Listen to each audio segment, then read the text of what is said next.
still, Mike, we're in different. We haven't gathered together back in the office yet. So Claire helps in the behind the scenes with the webinar as well. Okay. We've got. So you're a dap hand at this now, having spent several months doing one webinar after another. You must be sick of it. Yeah. This is my home setup. This is the webinar setup with the books behind me. There's a blackboard on the other side of the room. Okay. So I just turn everything around and use the blackboard when I'm teaching. It's usually stand up. How have you found the virtual teaching? I've been doing it for years, to be honest, because we started teaching the Global Executive MBA online 15 years ago. Right. Now most of that was asynchronous. Okay. But about 3 or 4 years ago, we started doing a lot of synchronous sessions. And the Zoom platform, it's got some really nice features. The breakout feature is really good. Breakout is great, yeah. And I even facilitated a 2-day board meeting online in California. Brilliant. Without leaving my house. It was kind of weird. It's amazing, amazing.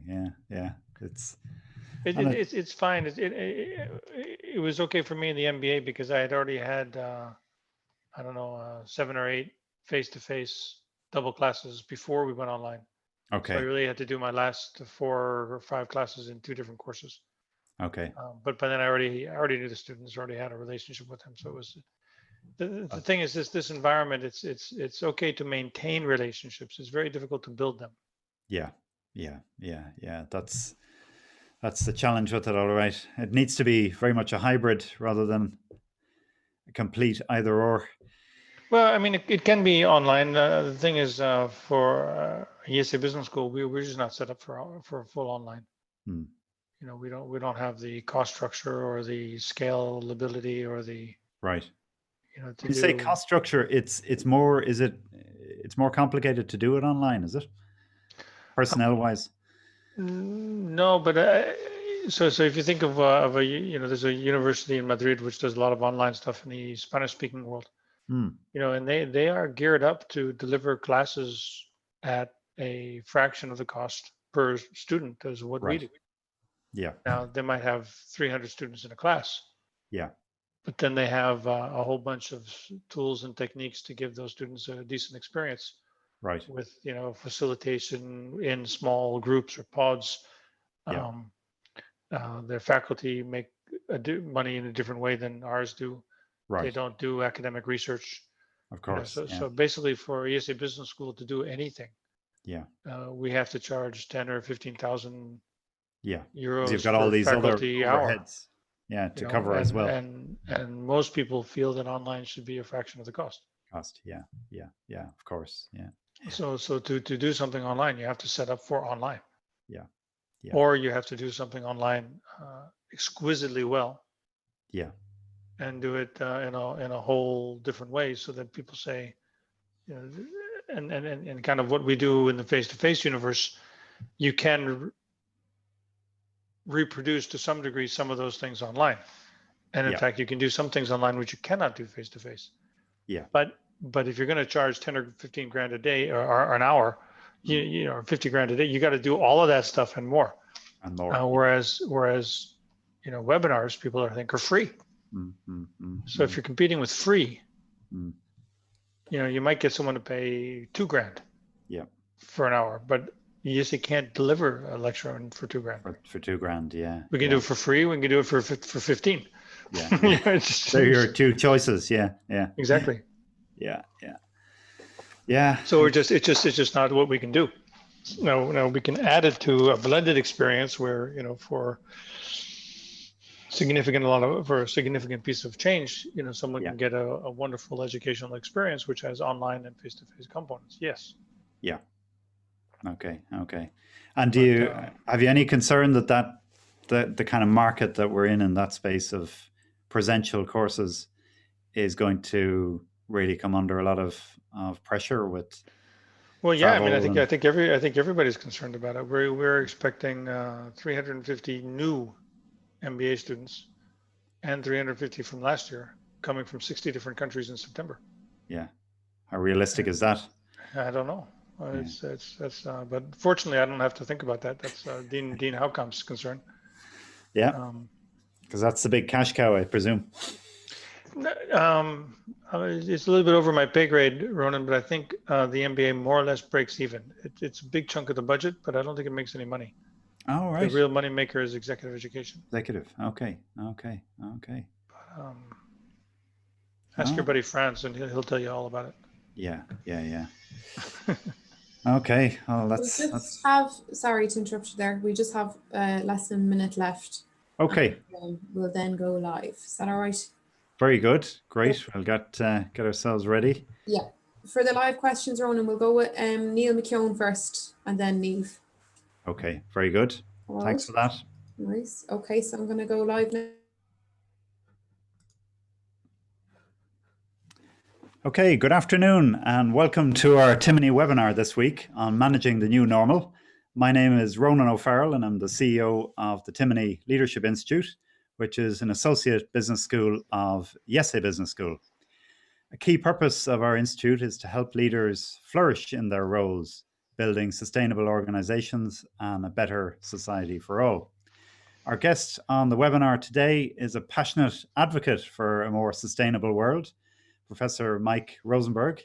He's an Associate Professor of Strategic Management at the Yesé Business School in Barcelona. He teaches in the MBA and Executive Education programs on strategy, sustainability, globalization, and geopolitics. And he has several books under his belt as well, dealing with environmental sustainability, geopolitics, and the future of the media industry. He's also the academic director for Enterprise Ireland's Leadership for Growth programme, which Yesé has been delivering for Enterprise Ireland for the past 4 years. And we have several alumni of the programme attending the webinar today with us, and you're very welcome.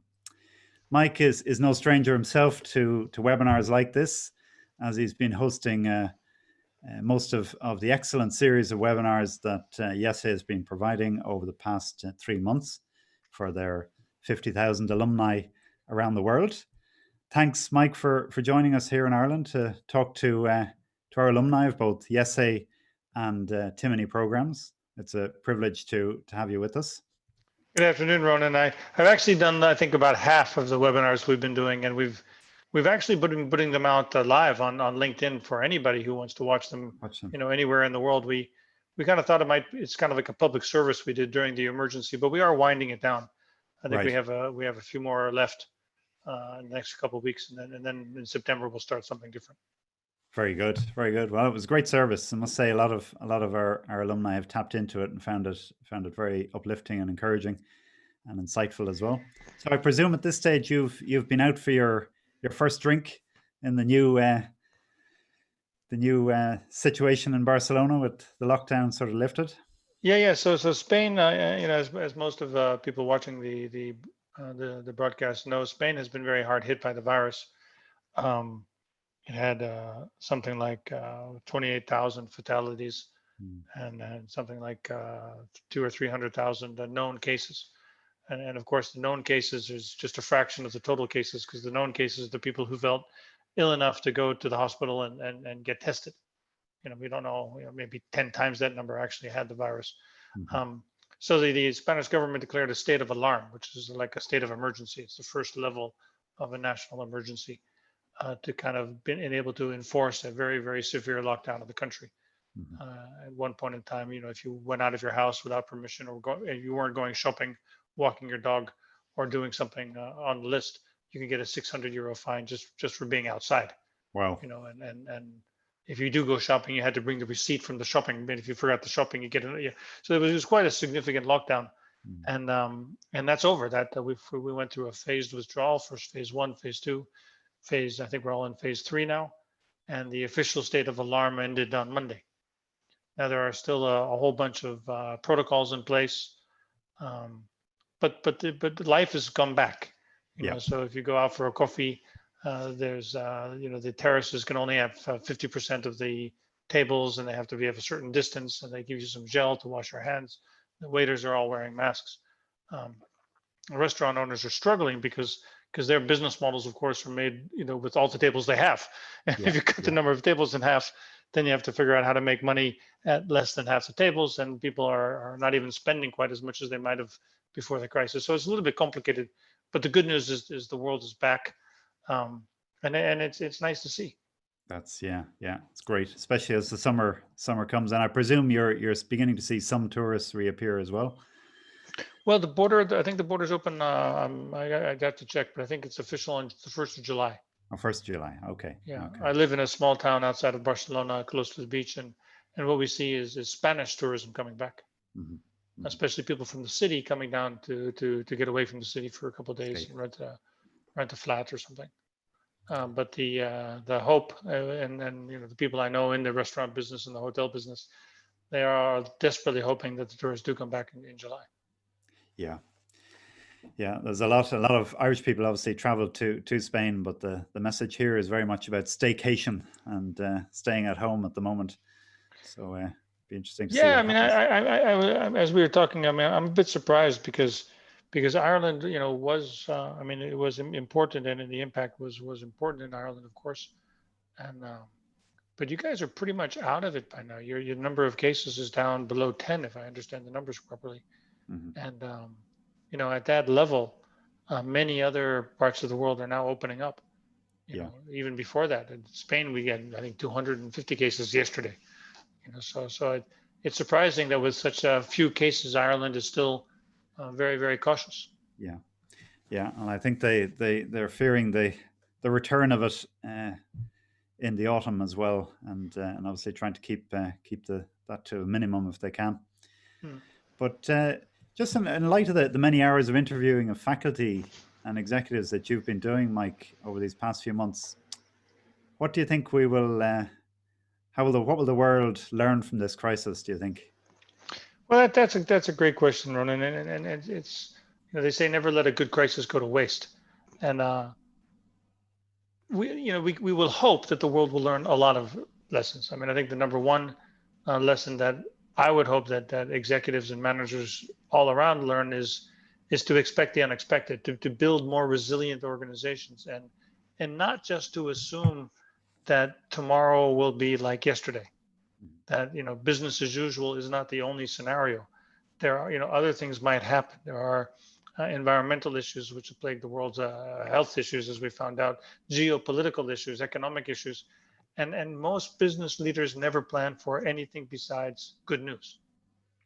So I think the first lesson I would hope people take away from is, okay, let's plan for good news, but let's have a plan B in case we get bad news, and let's try to imagine some of the scenarios which might evolve over time, which maybe are not so rosy and so beautiful as the ones we normally think about, and then think about what will we do if some of that stuff happens.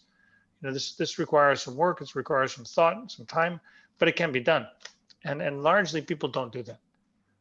That's one. I think another one is that digital and digitalization can go much faster than I think anybody really imagined. The fact that you guys are doing things online, we're doing things online, we're having this webinar, all of us have figured out how to do stuff which we didn't know we could do, and this I think opens the gates for what else can we do. So that's a lesson which I think is clear. A third one, and maybe I'll stop after this one, because I was really impressed by this. Besides the public webinars, we've also been running breakfast meetings with the dean and small groups of CEOs. And one of the CEOs, from a very authentic and heartfelt point of view, he's a really tough, famous guy, take no prisoner kind of CEO type, said that he was amazed at some of the talent in his organization, which came out of nowhere, which he didn't expect, people he didn't even know, who had done extraordinary things during the crisis. And in fact, he was questioning his own system of talent management and identifying talent and promoting people, because a bunch of the cast of characters that he was relying upon kind of didn't do very much at all. And I think this wealth of unexpected talent. I heard a story from an Irish company, O'Neill's Sporting Goods. As they actually pivoted and started making scrubs in the emergency, because sporting was so. Mr. O'Neill was on a program I do for Enterprise Ireland a couple of years ago, and he a fabulous manager, fabulous guy, beautiful human being. But in days, his company went from being the #1 supplier of sporting goods to the #1 supplier of medical scrubs. And now he's got a whole new business, which is the medical scrubs business. So, Yeah. so I think, these are the kinds of things which really fill me with inspiration and hope for the future. Yeah, and in some ways, just picking up on that point about talent, I mean, it sort of flattens organizations almost. I mean, we say you can't replace the personal contact with the digital, but one side effect is, a lot more people, as you say, can appear with skills through the digital world in our organizations and show their talent in that way. But I think on that, I think the best leaders during this crisis have understood that they have to be communicating and over communicating, at least compared to normal times, with their people. And I think the best ones have found mechanisms to do that, not only in terms of broadcast communication, like a town hall meeting when you talk to everybody, but also in finding moments of time to reach out to people and ask them how they are. We had one executive in a custom program that we're running who spoke about, during this period, she found time to speak to all of her direct reports, offline, online, of course, but out of the normal business meetings, just to check on them and their families and to talk to them as people. And she said that this was extraordinary in her experience, because even though she talked to many of these people all the time, some of them she didn't even know that well. Yeah. In terms of the issues they have with family and children and situations in out of work areas. And I think that there's this adding the human touch and actually caring about people, which is kind of obvious. And then to me, I don't need to tell you guys about it, but as a part of the responsibility of a leader, I think people were reminded of that during the crisis. And some of them I think are going to try to keep that and carry that forward in the future and try to figure out how to make it happen. Which is a really, really positive side effect of all of this, which is Absolutely great. Yeah. Well, you were mentioning in just building on that in one of your webinars that we are sort of at a fork in the road, between maybe it's simplistic perhaps, but an open, transparent, more collaborative world on the one hand, and on the other, a drift towards protectionism, barriers, mistrust, even fear of privacy issues. Have you any sense which direction we're going to go in the coming year? I mean, I think we are in that fork of the road. I think someone who put really, really beautiful words to that was Noah Harari, the guy who wrote *Sapiens* and *Homo Deus*. He actually published a piece in the Financial Times in March talking about that fork in the road. And so on the one hand, you see, the European governments at the beginning of this crisis, every country going off its own way. And in the U.S., the lack of federal leadership from the Trump administration has been appalling. Just grossly criminal even. And the states have had to go their own way, but sometimes with the White House going against what the states are doing. Anyway, just crazy. You've seen countries putting up walls and people being afraid of each other. So this is one side, and then a whole set of solutions have to do with giving away privacy rights to know exactly where you are and having your phone trace your contacts and using that whole kind of system to lock this thing down. But then on the other side, the scientific collaboration from the very first days on this thing has been amazing, extraordinary. The amount of solidarity of companies making masks and scrubs and putting together ventilators and companies going the extra mile and neighbors going the extra mile to help each other. And at this moment in time, the European Union is finally talking to each other about when they're going to open their borders up. So we've got these two currents about which way the world will go. Will this crisis remind us all that we are part of the same global village, and what happens in Wuhan does affect what happens in Dublin? Or will we say, no, it's a scary world out there. Let's lock the door. My hope, of course, is that this will help steer us towards a better and a more comprehensive understanding of how fragile it is and how we have to work together. But there are politicians in the world who are going to try to push us in the other direction. Well, you were mentioning there even just about scenario planning and being one of the lessons maybe that we've learned from this, that you need to plan for the uncertain. Like what implications do you think for leaders? Should they plan for both scenarios, both? Absolutely. I mean, the only way to really think about an uncertain future is through scenarios. You know, the biggest scenario that any executive in Ireland has to have is several different Brexit scenarios. Yeah. You know, still, I don't know how many years we've been talking about this thing. We still don't know exactly how it's going to look. That's right. But in these kinds of terms, it seems, I think scenarios, it depends what business you're in, of course, and how closely it affects you. But scenarios is the only way I know to really plan for very, very different futures. And it has to do with not trying to predict the future, because I think that's more or less impossible, but to imagine it, and to imagine one future, and to imagine another future, and maybe even a third, and then look at what you're doing and seeing how it would fare in those different scenarios. And sometimes you find that you have to do something yes or yes, because in any scenario it's true. And sometimes you find that this you would only have to do if that happens, in which case you need to build some leading indicators to see, okay, when are we going to know? So I think there's a whole methodology out there, and it's well established. It's available. It's a little bit time consuming. The other thing about scenario planning as an exercise with a senior management team, though, is even if the conversation isn't what happens later, just having the senior leadership team talk about different possibilities will make them more resilient and more able to deal with the unexpected when it does happen, whatever that is. So it's a good exercise in any case. Even as you say, in 2 weeks' time, if things change, well, it's not going to have been wasted to have debated and trashed out those issues. And you trash out the issues, and then maybe in 2 weeks' time, or 2 years' time, or 17 months' time, you find that something unexpected is happening, but the team now knows how to talk to each other about the unexpected. Yeah. Which is different than saying, hey, everything has to be perfect. You know, every business plan is positive, every curve goes up, you know, and tomorrow's always going to be better than today. That's right. Well, just to say to people, actually, if you would like to ask a question to Mike, do pop it in the Q&A box at the bottom of the screen, and we will try to get to those towards the end. And you can vote on those as well if they're ones that you think should be asked first.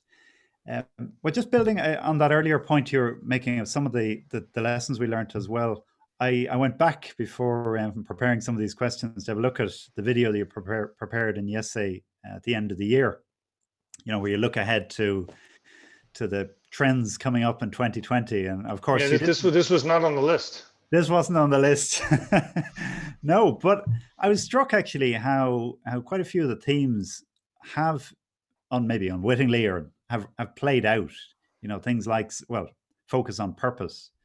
A lot of people are reflecting on that now. Sustainability.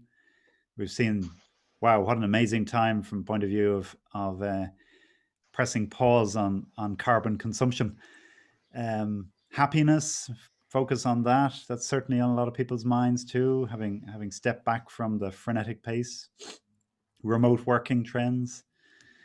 Have you any sense now on what, for the rest of the year, where will the focus be? Will it switch to managing costs, survival, or do you think these will play out?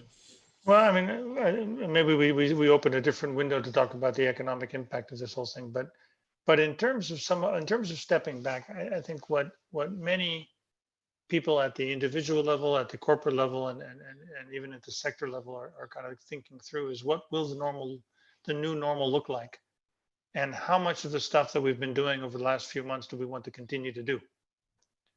You know, maybe it's a silly example, but I used to get my coffee, you know, 2 blocks from my house, great coffee shop. During the emergency, when we were first allowed to walk, you know, we'd go for a long walk along the sea because we could. Oh, this is wonderful. And there's a coffee shop there.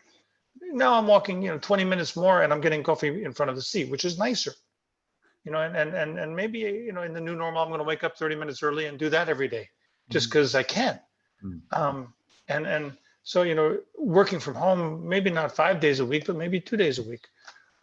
Building into your schedule one-on-ones with your direct reports to see how they're doing, you know, maybe once a month. I think the real challenge for everybody will to figure out, of all the stuff we've been doing differently because we had to. Yep. what were the benefits of that stuff, and what do we think we should keep as we go back to the world? And I think there's going to be a lot of interesting things that we're going to keep. So I think this is one kind of, maybe it's a fuzzy trend, but it's a trend. The other one you mentioned is environmental sustainability, and we really don't know the answer yet. But while on a global basis, this thing has killed almost 500,000 people, and caused enormous economic damage. From the planet's point of view, it has been a godsend, both in terms of carbon and in terms of pollution, in terms of NOx in certain cities in the world, in terms of just the air quality and the water quality. This pause button has made the earth itself has loved it, and many people are loving that. I was talking to a group of former students, and one of the women from the Punjab, and from her village, you can see the Himalayas for the first time in 30 years. She's about 30 years old. She's never seen the mountains like this, and she's amazed, that she lives next to these majestic mountains. So just because of pollution. Just because of pollution. Now, this isn't climate change. This is just air pollution. But the question is, Ronan, will the citizens of the world say, hey, we want more of this clean air, clean water, and why not? And if they do, will they elect politicians who will enact, push in that direction? At the European Union, there's a huge debate about the stimulus package and linking the stimulus package to green projects. And then the American election will probably turn to a large degree on the stark differences between Joe Biden and Donald Trump in terms of their own sustainability agenda, in terms of environmental sustainability. So there's this idea of a big green deal, could be part of our future, or maybe we just go back to normal and everybody jump in their cars and off we go. I don't know. Yeah. Well, that's where I suppose the economic in the short term, and the 6 months ahead of us, where there's probably a lot of economic pain to be played out. Will that in some way push us back? It's hard to say. When this thing first started, and I've interviewed, I think, 3 different economists in 3 different webinars, and they said, of course, 3 different things. But surprise. What they've all more or less agreed upon is the economic hit, which is if you shut down a country like Spain for 3 months, and you turn off the restaurants, and you turn off this, and you turn off that, you can almost list the sectors of the economy that you turn off. And if you turn off half the economy for 3 months, if you do the math, that's 10% of GDP right there, gone. And that money's gone. It's not coming back tomorrow, because those meals, you're not going to go out twice. Yep. Even if the restaurant's open, you're not going to go out 2 Friday nights in a row. You're going to go out 1 Friday night because that's all you do, right? So there's not that much pent up demand for some services. Now, people might buy that car which they didn't buy for 3 months, and they might buy this. So capital goods might come up. So will it be a V? So we go down, then we go pop, or will it be kind of like a long, painful L? And I think it really depends on country to country. Depends how long the impact was. It depends on what measures the government took. Sweden took much less measures than Spain. So different places have had a different approach to handling this thing. And but my guess is that people want to go out, people want to be in the world, people want to do the stuff that they do, and as long as demand comes back up, supply will follow. Yeah.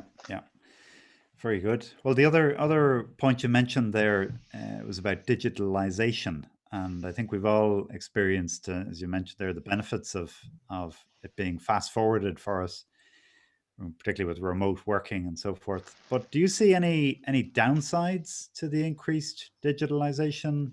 There's a zillion downsides. There's a bunch of them. I mean, the impact that digital may have on retail, on the high streets of the world. Because Amazon is loving it at the moment. Oh, I mean, everything online. And you look at the food delivery guys all over the place, and basically everybody knows they can buy everything online. So I think this is going to be a tremendous challenge for retailers to say, how do we get people back in the stores? How do we show people that coming back to the stores is worthwhile? That shopping is a better experience and it's safe. and that's a better experience, and you get better quality stuff or whatever.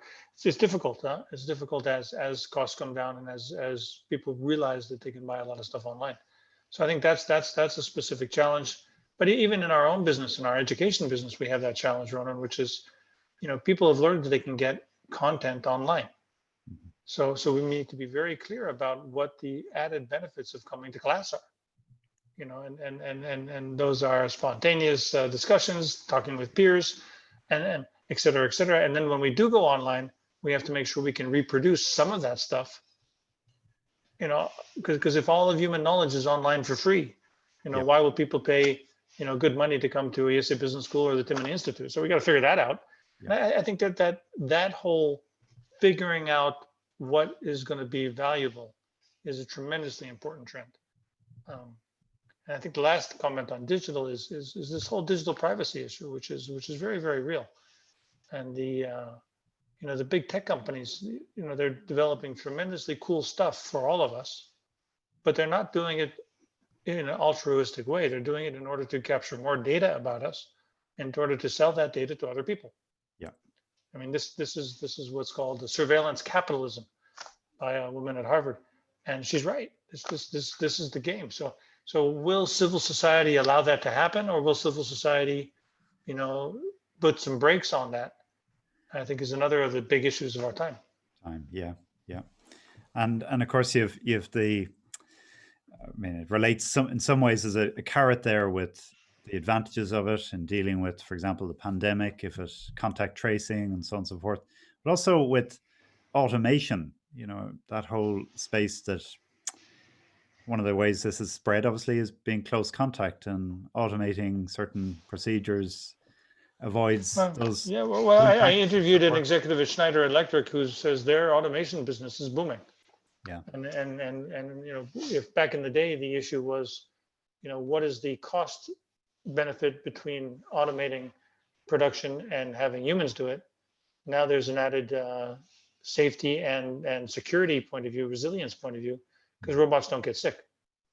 Now, if we automate everything we can automate, and if we build AI systems to guess what people can do and to approve everything we can get approval for, and essentially digitalize many things, there are huge chunks of the economy where people will do that for a living. Yeah. And then you say, what's going to happen to them? Future of work. Yeah. Future of work. And this is a huge, huge issue. And if to go back to your earlier question, I think this is going to be the issue, as we come out of the crisis for the next 3 to 5 years, together with environmental sustainability. But the deeper question is, if yes, you can go to a restaurant and you can have a touchscreen, and then the food runner brings out your meal, with no waiters involved. And I don't really like that experience personally. Yeah. Now I'm 58 years old, so maybe that's my issue. I like the waiter who tells me the specials, and and we talk about this and that, and that's part of the experience for me.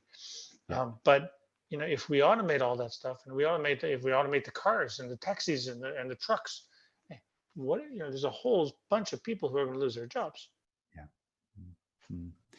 No, it's really quite a, and it's whether this is going to fast track it in some way or push it forward even quicker is a really interesting question. You mentioned there as well earlier about poor decision making and woeful leadership.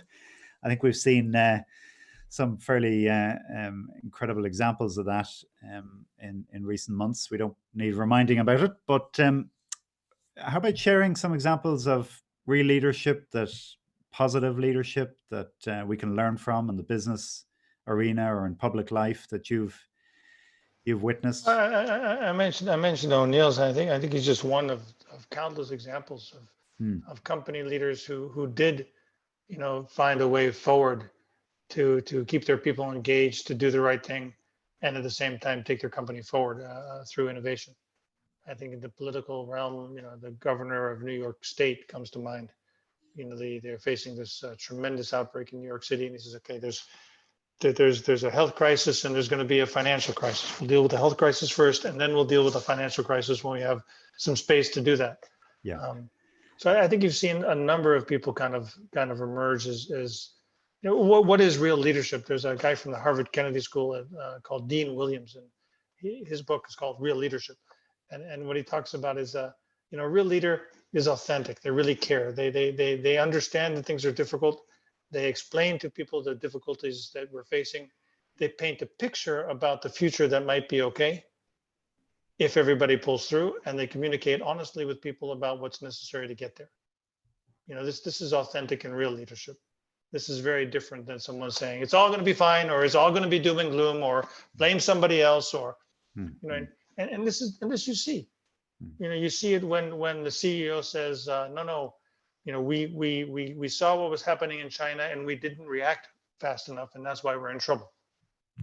Rather than say somebody else made a mistake and here I am in the mess, So I think it's like you can see it when it's real, and you can certainly see it when it's false. When it's not, yeah. No, very good. And I, as you say, like what you just described there, just sounds so obvious and common sense and attractive.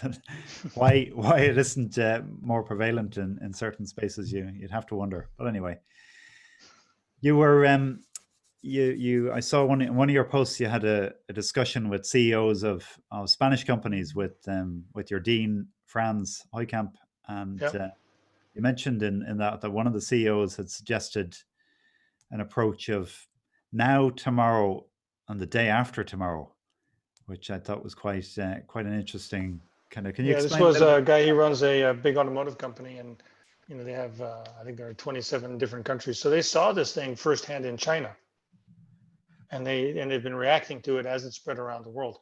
So for him, the now was the crisis management, was getting through the crisis, which had to do with managing liquidity, and keeping everybody safe, making sure that the business would have enough cash to open when it could open. That was the now. The tomorrow was opening up. The tomorrow was about how are we going to open up here, there, exactly what we're going to do. Schneider, for example, Schneider Electric, they have 2 supply sources for most of the things in the world. So part of their, now was to make sure, moving supply from place to place. Part of their tomorrow is figuring out which part of the world is going to open up sooner or later, and how to move resources back and forth. The day after tomorrow is what we're talking about, is where is everything going? People are not going to stop going to business school in 2021. But the business schools of 2030 might look different than the ones that we have today. So the day after tomorrow is really, as people kind of absorb this whole thing and kind of get it through their heads, what will be important next? If you're in the movie theater business, okay, it's been a really, really bad time to be in the movie theater business. Will there be a movie theater business? That's the day after tomorrow. Yeah, I'm pretty sure there will be one, in 2021. But you could imagine, different scenarios for the movie industry as we look a little bit further out. So having that, dedicating some time to thinking about that now, or is that for further down? No, I think the time for all 3 of those. What this gentleman was talking about is he's doing those 3 different timeframes in his head every day. Every day, wow! And he's spending time on the now, and he's spending time on tomorrow, and he's spending time on the day after tomorrow. And it's just part of his way of organizing his head. Yeah, and it's great leadership too. Not to be caught in the now, which is what the tendency all of us face. Yeah, well, sometimes it is so absorbing that there is no solution. Now, the other thing I think, which a lot of leaders have seen during the crisis, is the importance of their talent management system, and if they do have a team which is strong enough to delegate to, this is where you see if one way to measure your people is to delegate to them and see if they fall over, and then in this case, only if you can delegate parts of the now can you think about tomorrow and the day after. Yeah. So this has also been a test, I think, of the strength and resilience of senior leadership teams. Yeah, very good, and that's something everyone can test and learn from, I suppose, and put the measures in place to address if it's not there. Well, I know I mentioned at the start you're a great advocate of a more sustainable model of working and living, and we've the UN goals, as you know, the SA are very much promoting as well for countries and organizations to reach. Do you think this is what we've just been through is in some ways going to drive us closer to those sustainability goals? Or maybe Well, delay? I don't know if your technical wizards can do this, but I'd be interested in knowing what your people think. Okay. Because I think we could even ask everybody. Very good. Yeah, we have a poll here. Thanks, Alison, for popping that up. So, will the recent pandemic spark a change in environmental sustainability in the business world? Likely, unlikely, or not at all? So, if I think what you mean here, a change meaning more rather than less. Yes. I hope. Much more, yeah, potentially. Well, we've seen the benefit of in some ways, so hopefully we'll. But then there's a big cost to this, as we know too, isn't there? This is the challenge. Well, I mean, there can be, there cannot be a cost. I mean, that's the point. And just to be clear, I don't necessarily. I mean, I think we need to do more across the board, but I don't think every company needs to do everything. Every company needs to understand where they are, what business they're in, who their stakeholders are, who their employees are, who their customers are, and then think about what's the right environmental policy for them. Yeah. So I think it really depends, what business you're in and right. Where you sit. I have a brother-in-law, he's got 110 restaurants in the United States, and he just obeys the law. He doesn't do anything else. Okay. And there's nothing wrong with obeying the law. Obeying the law is the law is the law of the land, and it's it is what civil society says they want. I call that strategy, by the way, take the low road. I don't see anything wrong with it. There's other strategies to go further. I can see your people seem to think that we will go further. Yeah, 87% say it's likely and 13% unlikely, but nobody said not at all. So okay, well that's interesting. And Ireland, of course, I think it behooves Ireland to push more in this direction than any other direction, because the number one selling point for Irish food products is its wonderful natural beauty. I mean, basically everything in the country is almost organic. I mean, not quite, but the grass-fed milk, grass-fed beef, the quality of the vegetables you produce is just astonishing, and I think that really plays to a interest in food safety and interest in food quality, which can really set Ireland and is setting Ireland apart, especially in markets where food quality and food safety isn't so clear, like China. Mm-hmm. So I think this is something which is close to Ireland's heart. I mean, when I went to the Cliffs of Moher with my daughters, the natural beauty of Ireland is spectacular. It was clearly a sunny day, I imagine. No, it wasn't. It was still spectacular. Yeah, I don't think it's ever a sunny day up there, but it was still stunning. Fantastic. Yeah. Well, that's I suppose, like you mentioned there, it's not that every company has to do everything, but it's finding the path.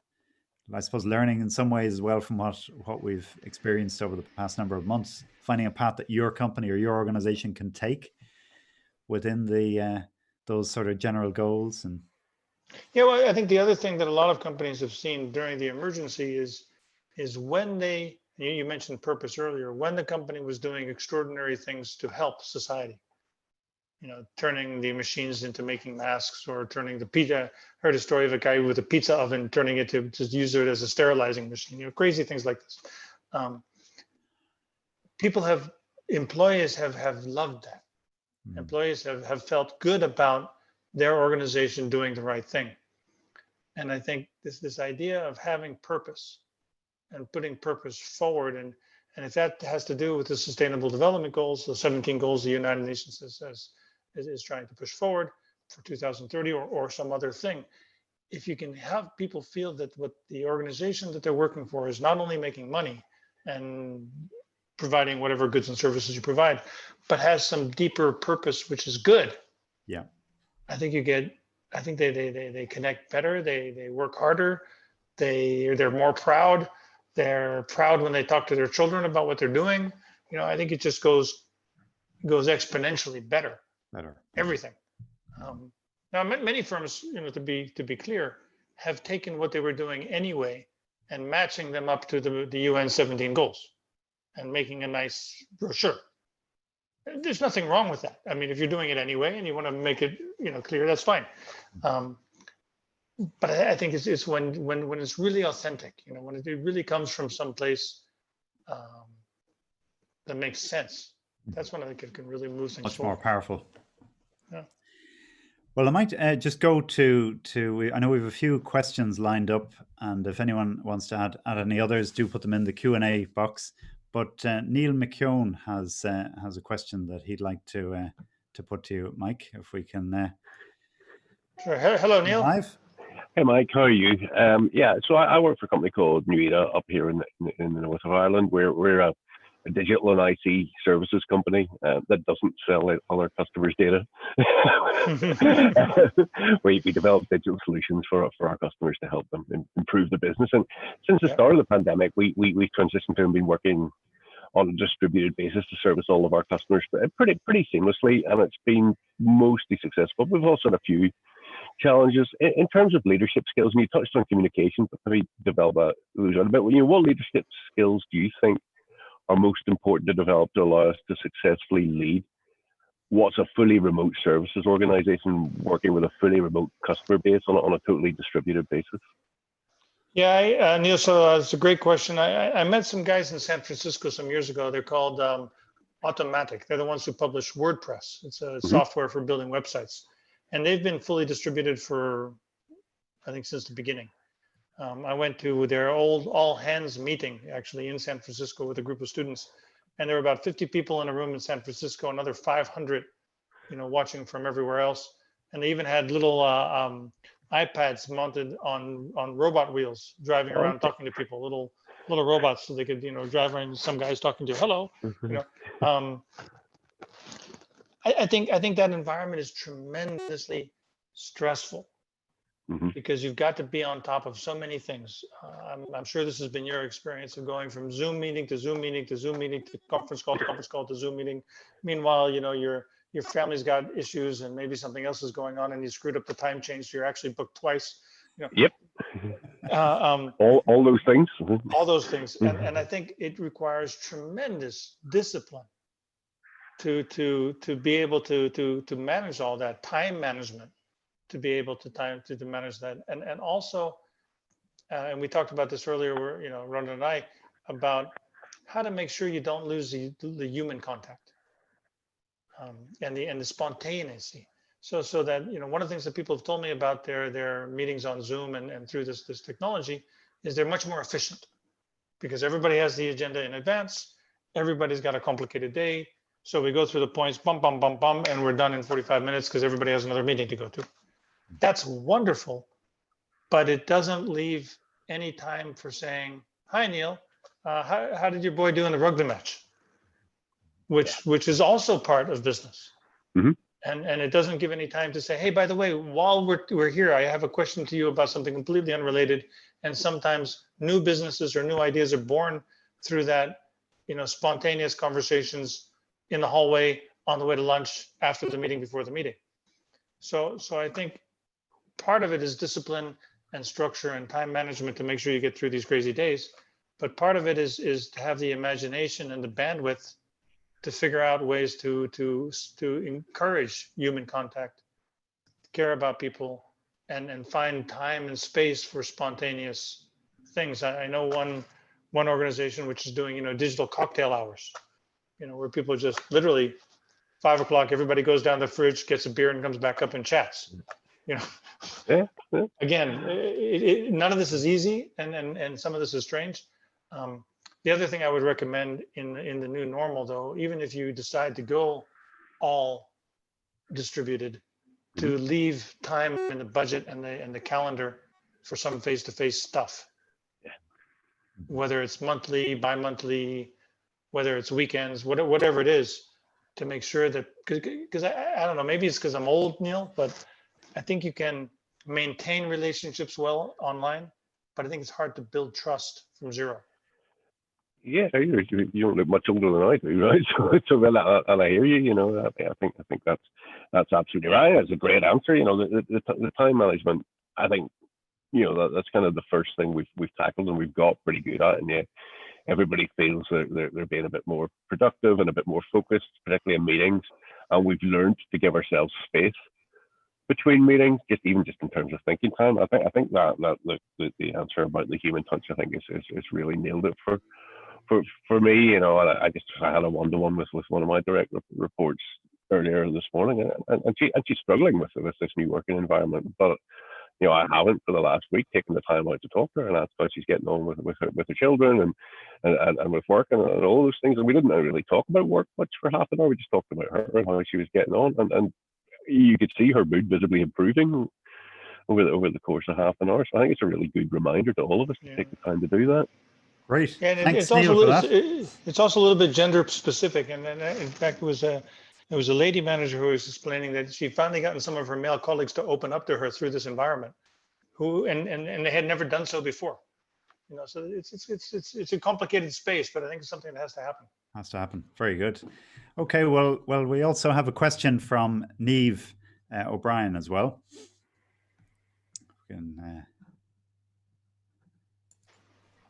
Hi, Ronan. Hi, Mike. How are you?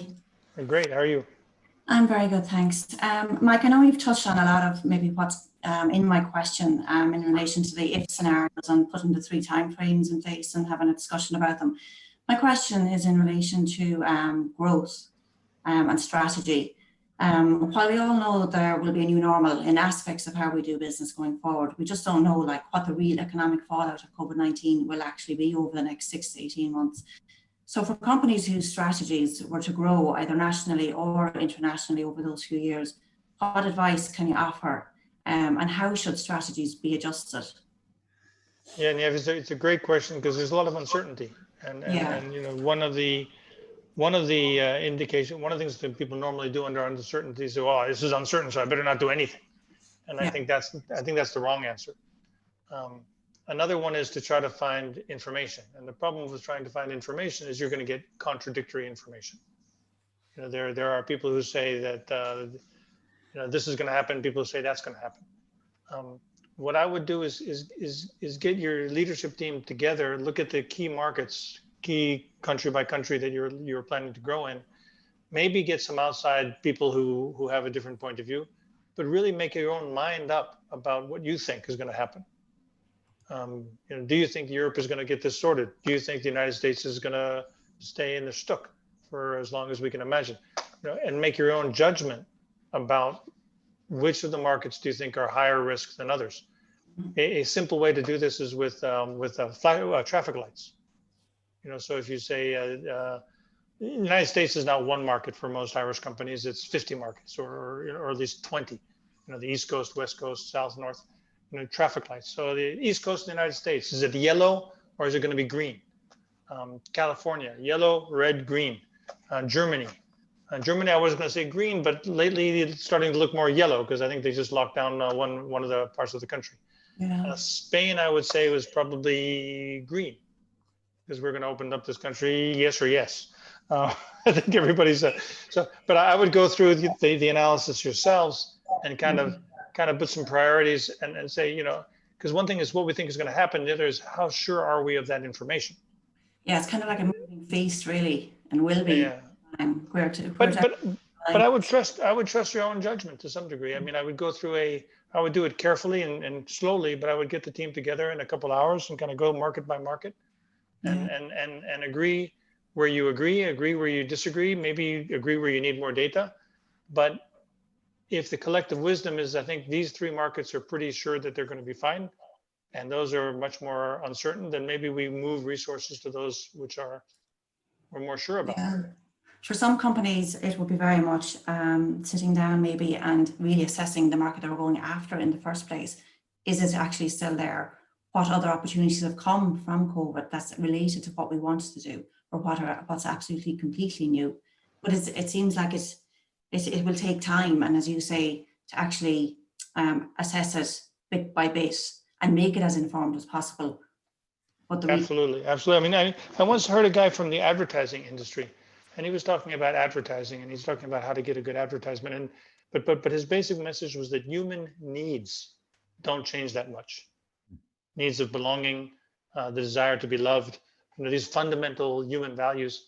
And I think if you look at the products and services you're making and the businesses that you're planning to grow, if you can tie them back to authentic human needs of people or companies, whether it's B2C or B2B or to the government, and you say, well, people will need to do this anyway. This is going to happen, yes or yes. So we're going to be there.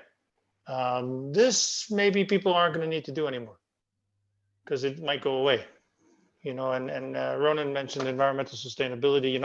My conviction is we will move to a lower carbon society, yes or yes. It's just a matter of time, because the world needs to do it. And if we don't do it politically sooner, the climate's going to get worse, and we're going to have to do it anyway.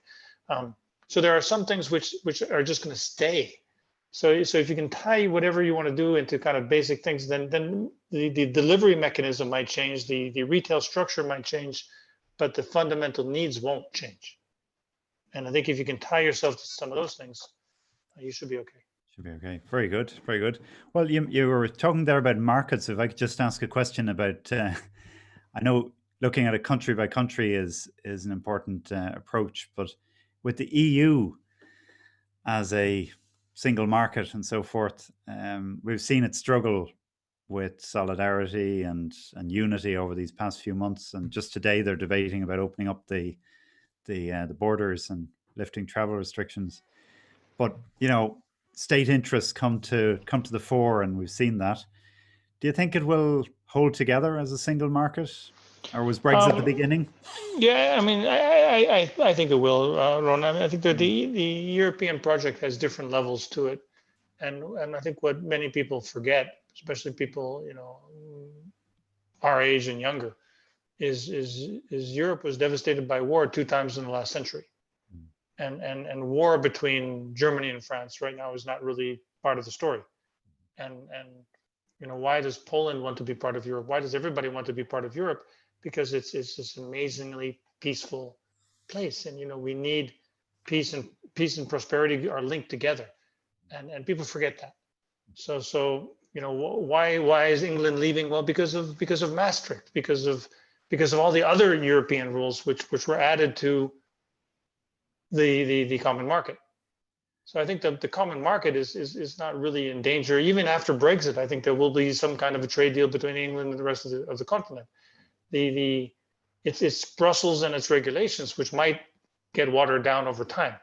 So there's been this debate for years about a broader Europe, which is shallower, or a tighter Europe, which has deeper harmonization of laws. Maybe that deeper harmonization of laws might slow down a bit, but I don't think anything is going to stop the broad European participation. In an Irish context, the European Union has been a blessing for Ireland. The Good Friday Agreement would have been possible without the European overlay, and nobody wants to go back. I mean, nobody I know in Ireland wants to go back to the Troubles. Nobody I know in Europe wants to go back to a world which was divided. So I think that is the underlying thing now. From a coordination mechanism, yes, it was a mess. But when when you had tens of thousands of people dying in Spain and Italy, people get scared. Mm-hmm. So you think that might be a short-term reaction rather than? Well, I mean, we might get border controls. We might get more border controls. We might get, we might slow down in some of the most ambitious aspects of the European project. But I think some of the basic aspects will stay the same. Will stay the same. Very good. Very good. Well, we better wrap it up. I've one last question to pose to you. Just knowing, I suppose many of us have been spared the worst, and there's the question really of the spirit of service that I know we promote both in Yesse and in Timony as well. It's one of the values that we encourage in through our programs for leaders to embark on themselves. Do you see that as being something that we could give back as leaders more in this way, greater solidarity? Well, I mean, you asked a question about the kind of people that kind of shone through the crisis, and I think you've seen people with a tremendous spirit of service. Mm-hmm. Behind every corporate success story has been someone doing the right thing because it's the right thing to do. Mhm. I think that's the Curtis story. That's the O'Neill story. That's so many other stories. And this whole issue about, reaching out to your people to make sure they're okay, because really, you're the boss, but you're also, the boss is responsible for their people, and needs to give service to them, which is to make sure they're okay. So I think this comes right around. The only other message, or the other thing I think which is really important in this whole crisis, and it gets at this issue, is it has not been lived equally by everybody. So, I feel tremendously blessed because in our house we have plenty of room, 2 different Wi-Fi servers, a small garden, and in no time during this crisis was there any question that there's enough money in the bank or food in the fridge. Yeah, and not everybody had that experience. No. People with small children in small apartments have suffered just because it's just hard to keep the kids entertained and keep going at work. People in the lower end of the economic spectrum in the developed countries have had a much more difficult time than wealthier people. And we're seeing now that in many of the developing countries around the world, they don't have what the experts call the policy space, or normal people would call the money, to lock people up.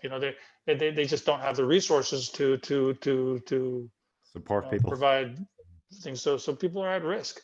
And I think to get at the spirit of service, it's when somebody understands that in their organization and is reaching out to people to make sure they're okay, to keep people on the payroll, or to go through whatever government systems are in place. And if you have to lay people off temporarily to make sure they're getting their checks from the government, calling them up to check on all this kind of stuff, I think is what has really set some people apart from others. Great. Well, that's a great note to end on. Thank you very much, Mike, for joining us here in Ireland and sharing your insights this evening. Really do hope we can have you back in Ireland in person soon. Well, I hope you open up that beautiful building of yours in downtown Dublin. I mean, it's a beautiful site. It is, isn't it? Clare Street. Yeah. Well, we'll have you back there soon again, hopefully.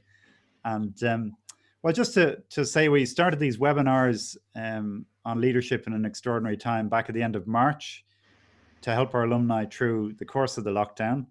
And now that the lockdown phases are well advanced, we're going to finish up this series, and no better one to finish it on than with Mike Rosenberg. So I'd like to say a big thank you to all of our alumni and faculty who've shared their experiences and insights over these past 3 months with us. It's been a very challenging period, as Mike just pointed out there, for many families and for leaders of organizations. Indeed, the next 3 months ahead are going to be important ones as we take steps towards recovery.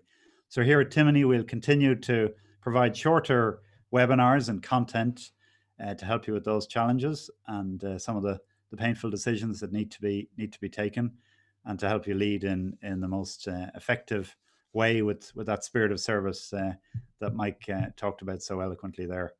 So thank you very much, and in the meantime, take care.